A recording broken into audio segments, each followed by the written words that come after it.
बिना गुरु की अपन कोई भी चीज नहीं है वास्ते बड़ा गिर कि गुरु मारा तो बहुत बड़ा परोपकार की तुम्हारे मते कि मारी काया सुधारी। मैं तो जन्म अधूरा रे गुरु मिल गया पूरा। मैं तो जन्म थी अधूरा था लेकिन गुरु मिलवाती मारो पूजो जन्म हो और मने पूरो पूजो हमेशा याद ही जावे। लेकिन गुरु रे कृपा भेजाए तो मन वापस जन्म भेजाए पुनर्जन्म गुरु की भेजाए। गुरु मिल गया पूरा रे किया भाव से पूरा रे। मैं तो लोहा पतेरा रे गुरु पारस हीरा रे गुरु पारस हीरा रे किया कंचन शरीरा। मैं तो लोहा पथेरा था लेकिन गुरु तो पारस है और पारस की कोई भी चीज स्पर्श हो जाए तो वह सोनो बन जाएगा। आप जाने जो गुरु एक कोई भी जागती ज्योत प्रकट हुआ मने कने अगर कोई दीवो जागोड़ो में मने कने कोई भी दूसरो दीवो आप रखला तो मने पकड़ा भक्ति दूसरो दीवो ज्योत जागृत हो जाए।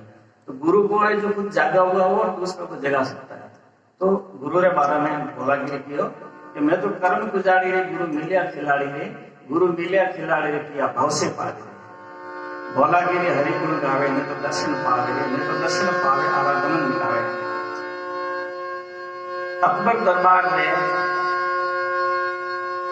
दरबार में बहुत बड़े सूफी फकीर था फरीद।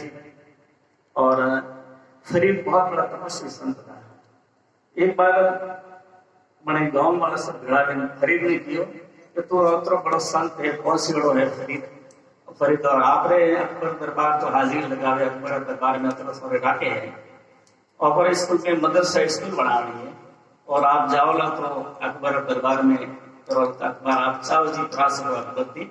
एक बार अकबर ने आप लेना हो तो फरीद की हो गया मैं तो जाता नहीं है भीख मांगने किसी के पास में। फिर भी गांव वालों ने खूब आग्रह किया फरीद से और फरीद अकबर मेरे दरबार में गया। जब फरीद बड़े गया और मैंने देखियो कि अकबर तो खुद ही नमाज पढ़े ने बार बार अल्लाह की भीख मांगे रहा कि मारो दरबार हो विस्तार हो मारे ज्यादा से ज्यादा जमीन हो मारे ज्यादा से ज्यादा घोड़ा हो हाथी हो। बार बार अकबर बार मांग करे तो उन्हें फरीद दिया यार के बटा दी तुरंत फरीद तो वापिस पास रवाना हुआ।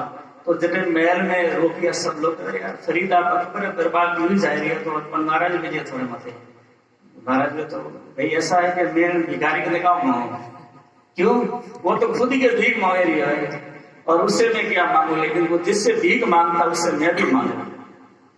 हम लोग यही करते हैं सर जिससे मांगना है उससे नहीं मांगते और जिसने बहुत दिया है हमें उसके प्रति हम कभी धन्यवाद नहीं देते। प्रार्थना हमारी ये होनी चाहिए कि हम भगवान को धन्यवाद दें कि हमारे पास में खूब है खूब दिया है।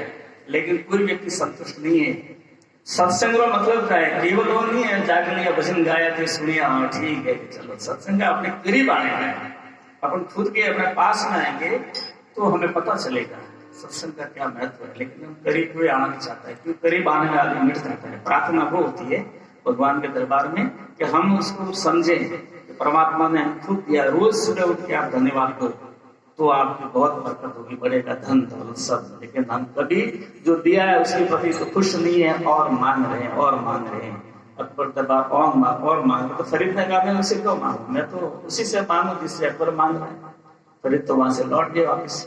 तो इस तरह से बहुत बड़ा उन्होंने शिक्षा ली। अकबर ने जब बात सुनी थी फरीद से बात की इस तरह से फरीद क्यों गया तो अकबर ने बुलाया सब ये बात।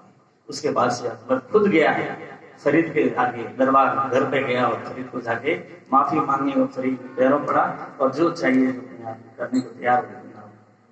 तो ये ठीक है आपको करना हो तो करें मैं तो मांगूंगा नहीं आपसे कोई भी चीज। तो ये बात है सारी संतों की बहुत ऊंची बातें होती है। तो थोड़ा पानी थोड़ा